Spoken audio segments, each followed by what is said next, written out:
Hi friends, welcome to iDream media. ప్రస్తుతం పురాతనమైన ఆలయాల్ని సందర్శనలో భాగంగా ఈ రోజున మనం కాకినాడ జిల్లా పిఠాపురం దగ్గర శ్రీ పాదగయ క్షేత్రం వద్ద ఉన్నాం. ఇక్కడ దత్తాత్రేయులు అలాగే శక్తిపీఠంగా పేరుగాంచిన ఆలయం ఇది.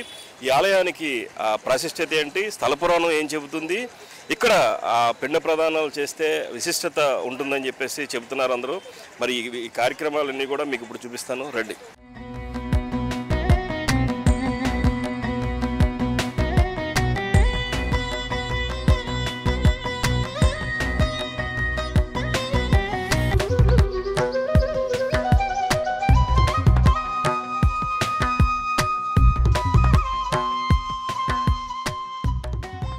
అత్యంత ప్రతిష్టాత్మకంగా ఉన్నటువంటి దేవాలయాల్లో ఒకటిగా చెప్పుకోవచ్చు ఇక్కడ కాకినాడ జిల్లా పిఠాపురంలో ఉన్నటువంటి శ్రీపాదవల్లభుడు. యువ గారు, విశ్వనాథరాజు గారు మనతో ఉన్నారు. సార్ చెప్పండి, ఇక్కడ ఇవాళ మహాలయ పక్షాలు చాలా రద్దీగా ఉంది, అయినా సరే భక్తులందరికీ కూడా మేము మాట్లాడడం, చాలా ఏర్పాట్లన్నీ కూడా బాగానే చేశారు. ఎట్లా చూస్తారు అసలు ఈ క్షేత్రం యొక్క ముఖ్య ఉద్దేశం? ఓం నమ శివాయ. ఈ పాదగయ క్షేత్రాన్ని చాలా విశేషాలతో సంతరించుకున్న క్షేత్రం. ఇక్కడ కుక్కుటేశ్వర స్వామి స్వయంభు, రాజరాజేశ్వరి అమ్మవారు కూడా స్వయంభు, దత్తాత్రేయుడు శిలారూపంలో స్వయంభుగా వెలిసిన క్షేత్రం ఈ ప్రపంచంలోనే ఈ క్షేత్రం పిఠాపురం. అలాగే గయాసురుడి పాదాలు కూడా ఇక్కడ ప్రతిష్ఠింపబడిన క్షేత్రం కాబట్టి ఈ క్షేత్రానికి చాలా విశిష్టత ప్రాముఖ్యత ఉంది. అలాగే ఈ క్షేత్రంలో మహాలయ పక్షాల్లో పితృదేవతలకు ఎవరైతే వాళ్ళ కుటుంబీకులు చనిపోయారో వాళ్ళకి ఇక్కడ పిండ ప్రదానం చేసినట్లయితే మోక్షం వారికి, పిండ ప్రదానం చేసిన వారికి కూడా కలుగుతుందనే ఉద్దేశంతో ఈ పిండ ప్రదానాల కోసం ఇక్కడికి బాగా విశేష సంఖ్యలో భక్తులు వస్తారు. ఈ ఉభయ రాష్ట్రాల నుంచి కూడా కాకుండా పక్క రాష్ట్రాల నుంచి కూడా, హిందీ రాష్ట్రాల నుంచి కూడా భక్తులు చాలా విశేషంగా ఈరోజు ఆఖరి రోజు అవటం, అమావాస్య అవటం మూలంగా చాలా వేలాదిగా వచ్చారు. స్వయంగా చేసుకోవటం అవకాశం లేనివారు పరోక్ష సేవ ద్వారా దేవస్థానానికి ఆ రుసుము చెల్లించినట్లయితే మేమే ఆ వ్యక్తి పేరు మీద ఒక వ్యక్తిని నియమించి కర్త కర్మ కూడా మేమే చేసి ఆ పిండ ప్రదానాలన్నీ కూడా ఆ నదిలో కలపడం జరుగుతుంది. ఆ పవిత్రమైన నదిలో పిండాలు కనుక మనం సమర్పించినట్లయితే పితృదేవతలకు మోక్షం కలుగుతుందని ఉద్దేశంతో, నమ్మకంతో భక్తులందరూ ఈ క్షేత్రానికి విచ్చేసి ఉన్నారు. ఇప్పుడు వరకు సుమారు 2500 మంది వరకు పిండ ప్రదానాలు చేసి ఉన్నారు. ఇంకా చాలామంది విశేషంగా భక్తులు ఆలయంలో ఉన్నారు. ఈ సందర్భంగా 15 నుంచి 20,000 మంది భక్తులు ఆలయానికి ఈరోజు వేయించేస్తారనే ఉద్దేశంతో అందుకు తగ్గ ఏర్పాట్లన్నీ చేసాం. పొద్దుటి నుంచి కూడా పరిశుభ్రమైన మంచినీరు, ఉచిత ప్రసాదాలు, అలాగే ఉచిత అన్నదానం కూడా భక్తులకు అందుబాటులో ఉంచాం. సుదూర ప్రాంతాల నుంచి వచ్చే భక్తులందరికీ కూడా వారు కూడా తీసుకెళ్ళడానికి అవసరమైన ప్రసాదాన్ని కూడా కొనుక్కోవడానికి వారికి అందుబాటులో ఉంచడం జరిగింది. ఇంత ప్రాశస్త్యత రావడానికి అది శ్రీపాదవల్లభుడు ఇక్కడ స్వయంగా ఇచ్చేశారు కదా, మీరు ఇక్కడ పనిచేస్తున్నారు, ఎట్లా ఫీల్ అవుతుంది? చాలా అదృష్టం అండి. ఈ శాఖలో ఉద్యోగం అంటేనే చాలా అదృష్టం. మేము ఎక్కడికి వెళ్ళినా ఈ గుడికే వెళ్తాం. కానీ ఈ క్షేత్రానికి ఎన్ని మహిమలు ఉన్నాయని నేను ఇక్కడ ఛార్జ్ తీసుకునేదాకా, మా ప్రధాన అర్చకులు, వేద పండితులు చెప్పేదాకా తెలీదు. ఇటువంటి క్షేత్రానికి నేను కార్యనిర్వహణాధికారిగా రావటం పూర్వజన్మ సుకృతంగా భావిస్తూ ఇందుకు అవకాశం కల్పించిన మా శాఖ ఉన్నతాధికారులకి ప్రత్యేక ధన్యవాదాలు తెలియజేసుకుంటున్నాను. Thank you sir. ఇక్కడ కాకినాడ జిల్లాకు చెందినటువంటి శ్రీపాద వల్లభుడు, శ్రీపాద దత్తాత్రేయ స్వామిగా స్వయంభూగా ఉన్నారు. ఇక్కడ ఆయన స్థల పురాణం ఏం చెబుతుందో అర్చకులను అడిగి తెలుసుకుందాం. నమస్కారం స్వామి, ఇక్కడ స్థల పురాణం. నా పేరు శ్యామసుందర శర్మ. పాదయ శివాలయం అంటే పాదయ క్షేత్రం అంటారు. ఈ రోజున మాలయ పక్షాల్లో అమావాస్య దినము చాలా విశేషమైనటువంటి జనం కూడా వచ్చి ఉన్నారు. ఇక్కడ వల్లభుడిగా పుట్టిన క్షేత్రము. ఆయన స్వయంభూ దత్తాత్రేయుడు, అక్కడే వల్లభుడిగా పుట్టిన క్షేత్రము. చాలా విశేషమైన స్థలము. అంటే దత్తాత్రేయ స్వామి వారు సుమతి అప్పలరాజు శర్మ అనే దంపతులకి 13వ శతాబ్దంలో వాళ్ళకి కలలో కనిపించాడు దత్తాత్రేయ స్వామి వారు. నేను మీకు పుత్రుడిగా జన్మిస్తాను అని అభయం ఇచ్చాడు. ఆ తర్వాత కలలోనే అంతర్ధానం అయ్యాడు. వల్లభుడనే పేరు పెట్టమని అంతర్ధానం అయ్యారు. ఆయన రోజు కాలకృత్యాలు నిర్వహించుకుంటూ సుమతి అప్పలరాజు శర్మ అనే దంపతులు ఇక్కడ మేడి చెట్టు కింద, అంటే ఔదంబర వృక్షం కింద కూర్చుని తపస్సు చేసుకుంటూ ఉండేటువంటి వారు రోజులాగే ఈ యొక్క శక్తిపీఠానికి, ఈశ్వరుడికి శక్తిపీఠానికి అలాగే స్వయంభూలంగా ఉన్నటువంటి కుక్కుడేశ్వర స్వామికి దర్శనం చేసుకుని పూజా కార్యక్రమం చేసుకుని వచ్చేటప్పటికల్లా కళలో ఏదైతే మూర్తి అయితే ప్రత్యక్షమై ఉందో, అంటే ఏదైతే కళలో కనిపించారో, అంటే 3 ముఖాలతోటి 4 చేతులతోటి ఆయన కళలోనే ఆయన ప్రత్యక్షమై ఉన్నాడు. ఆయనే స్వయంభూగా వెలిశాడు మొన్నారు. ఆ స్వామి వెలిసిన తర్వాత సంవత్సరానికి ఆవిడికి గర్భం దాల్చింది, ఒక పిల్లాన్ని కన్నది. అప్పటికి ఆల్రెడీ 2 పిల్లలు ఉన్నారు, మోగవారు గుడ్డివారు. ఆ బాధతో వాళ్ళు చాలా తపస్సు చేస్తూ ఉంటే, కఠినమైన తపస్సు అంటే బ్రహ్మచర్యము, వివాహము, తర్వాత వానప్రస్థము, తర్వాత సన్యాసము, 4 దీక్షల్లో వానప్రస్థం అనే దీక్ష. అంటే ఏదైనా మేడు చెట్టు, ఏదైనా ఒక చెట్టు ఎన్నుకుని దాని కింద కూర్చుని తపస్సు చేస్తూ దాని యొక్క పండు కానీ ఆకు కానీ తిని మాత్రమే ఉండాలి తప్ప వేరేగా ఏమీ వండుకోకుండా బ్రహ్మచర్యంతో పాటించేటువంటి చాలా కఠినమైన తపస్సు చేస్తున్నటువంటి ఆ దంపతులకి కళలో కనిపించిన మూర్తే ప్రత్యక్షంగా ఉన్నాడు, స్వయంభూగా వెలిచాడు. ఆయనే ఆ దత్తాత్రేయ స్వామి వారు. 3 ముఖాలతోటి 4 చేతులతోటి స్వయం వ్యక్తమై ఉన్నారు స్వయంభూ దత్తాత్రేయ స్వామి. అక్కడ ఎదురుగుండా ఉన్నటువంటి నిర్గుణ పాదుకలు, అది ఆ పాదకుల దగ్గరే వల్లబుడి పుట్టిన క్షేత్రము. ఇట్లాంటి క్షేత్రాన్ని ప్రతి ఒక్కరూ దర్శించుకోవాల్సిందిగా కోరుతాము. ఇవాళ 1000 మంది వరకు వచ్చి స్వామివారి యొక్క స్థలంలో, అంటే పాదగయా క్షేత్రంలో, గయాసుడు అనేటువంటి రాక్షసుడి యొక్క పాదాలు ఇక్కడ ఉన్నాయి కాబట్టి పాదగయా క్షేత్రమైంది. దీన్ని దక్షిణ కాశీగా పిలువబడుతోంది. ఈ దక్షిణ కాశీగా పిలువబడేటువంటి ఈ క్షేత్రంలో ఇవాళ మాలయ పక్షాలకు సంబంధించినటువంటి పర్వదినము, అమావాస్య, చాలా ఎక్కువగా పిండ ప్రదానాలు జరుగుతాయి. ముక్తి స్థానం అంటే పెద్దలకి కానీ, పితృదేవతలు కానీ, మాతృదేవతలు కానీ పిండస్థానం అంటే పిండం యొక్క వదిలేటువంటి స్థలము, అంటే పితృదేవతలకి పిండ ప్రదానం చేసే స్థలము, ఇక్కడ పితృదేవతలకి ముక్తి కలిగే స్థలం.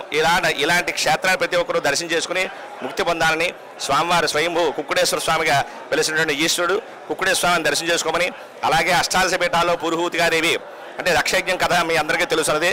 దక్ష ప్రజాపతి యజ్ఞం చేసినటువంటి యజ్ఞగుండంలోకి అమ్మవారు శచీదేవి దూకు వేసినటువంటి శరీర భాగాన్ని విష్ణుమూర్తి వారి ఖండన చేసినటువంటి భాగాల్లో 18 భాగాల్లో ఒక భాగము పృష్ఠ భాగము, అంటే పిరుదులు, సీటు అనగా ఇంగ్లీష్లో సీటు అంటారు. పిరుదులు అనే భాగములు అంటే పీఠ భాగం అనేటువంటి భాగం ఇక్కడ ఉంది కాబట్టి ఈ స్థలానికి, అంటే ఈ ఊరికి, ఈ గ్రామానికి పీఠికాపురం అనేవారు. మొట్టమొదట పీఠికాపురం, పిష్టపురం, పిత్తాపురం, పీఠాపురంగా మారింది. అలాగే పురూరవుడు పురంధరుడు ఇంద్రుడి ద్వారా పూజింపబడింది కాబట్టి పురుహూతిగా అయింది. అట్లాంటి స్థలం కాబట్టి ఈ పురుహూతి యొక్క ప్రతి ఒక్కరు పురుహూతిగా అమ్మవారిని అష్టాదశ పీఠాల్లో 10వ పీఠం ఉన్నటువంటి పురుహూతిగా, అంటే 18 భాగాల్లో 10వ భాగం ఉన్నటువంటి అమ్మవారిని ప్రతి ఒక్కరూ చూసి తరించవలసిందిగా కోరుతున్నాము. అట్లాగే దత్తాత్రేయ స్వామి వారు స్వయం వ్యక్తమైనటువంటి స్వయంభూమూర్తి వల్లబుడిన క్షేత్రము, పాదగయ క్షేత్రము, దీన్ని దక్షిణ కాశీగా పిలువబడుతున్నది. ఈ క్షేత్రాన్ని ప్రతి ఒక్కరూ దర్శనం చేసుకోవాల్సిందిగా కోరుతున్నాము. స్వస్తి. పిఠాపురం పాదగయ క్షేత్రంలో ఇక్కడ ఉన్నటువంటి పూర్తిగా ఎలాగైతే ఆ పిండ ప్రదానాల కార్యక్రమం అనేది చాలా వశిష్టంగా వైభవంగా చేసుకుంటూ ఉంటారు. ఇక్కడ చేసుకున్నటువంటి ఆ పిండ ప్రదానంలో చాలా ప్రత్యేకత ఉందంటారు. మరి స్వామి ఏం చెప్తారు? స్వామి చెప్పండి, ఇక్కడ పిండ ప్రదానం చేయడం వల్ల ఎటువంటి ఉపయోగాలు జరుగుతాయి? ఇక్కడే ఎందుకు ఇంత భారీ ఎత్తున ఇంత పిండ ప్రదానాలు ఎందుకు జరుగుతాయి? శ్రీ గురుభ్యో నమః. ఆంధ్రప్రదేశ్ రాష్ట్రంలో ప్రస్తుతం కాకినాడ జిల్లాలో పిఠాపురం గ్రామంలో పాదగయా క్షేత్రం అనేటువంటి విశేషమైనటువంటి క్షేత్రం కలదు. యావత్ భారతదేశంలో 3 గయలు కలిగి ఉన్నవి. కాశీలో శిరోగయ, మరియు ఒరిస్సాలో నాభిగయ, పాదములుండు క్షేత్రము కాబట్టి పాదగయా క్షేత్రం అనేటువంటి విశేషమైనటువంటి ప్రాంతం ఈ యొక్క ప్రాంతము. ఈ దేవాలయంలో పూర్వకాలం నుండి పితృ కార్యక్రమాలు అనేటువంటివి జరుగుతూ ఉంటాయి.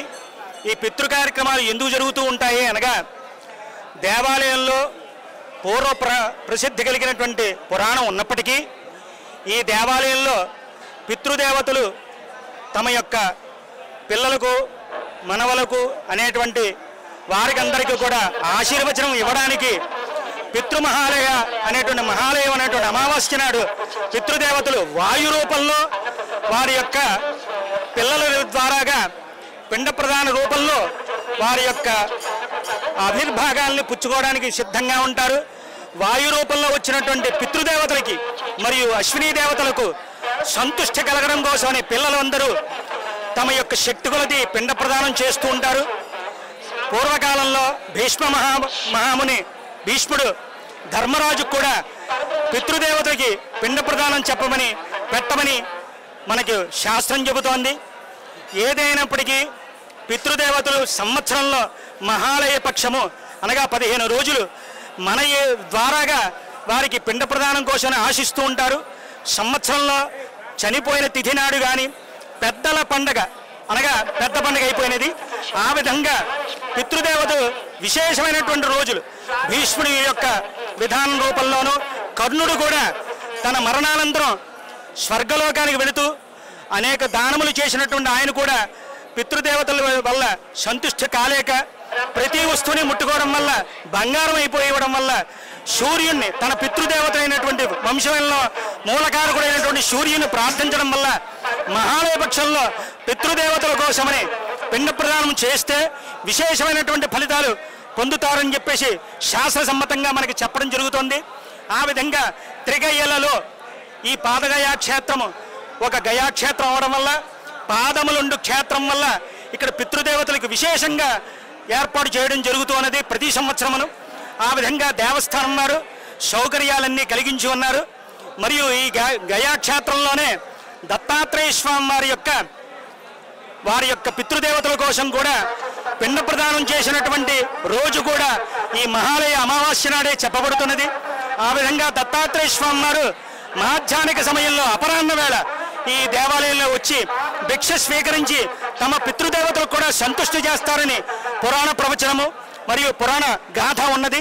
అంటే దత్తాత్రేయ స్వామి వారి యొక్క రూపంలో శ్రీపాద శ్రీవల్లభుడు అనేటువంటి పేరు చేత పిఠాపుర గ్రామంలో జన్మించినట్టుగాను, పితృదేవతలను సంతుష్టి చేసినట్టుగాను, పితృదేవతల రీత్యా భిక్ష స్వీకరించినట్టుగాను మనకి చరిత్ర చెబుతున్నది.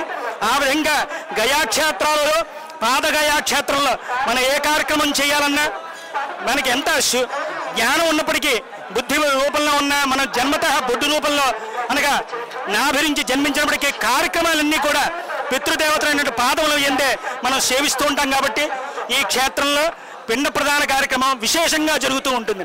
మహాలయ పక్షంలో ఎక్కువగా పిండ ప్రదానానికి పితృదేవుల సంతుష్టి కోసమనే ఎక్కువ దూరాల నుంచి కూడా ఇక్కడ వచ్చి పిండ ప్రదానం అనేది జరుగుతుంది. హరి ఓం. పాదగయా క్షేత్రం శ్రీ కుక్కుడేశ్వర స్వామి దేవస్థానం, శ్రీ దత్త ప్రసన్న శర్మ.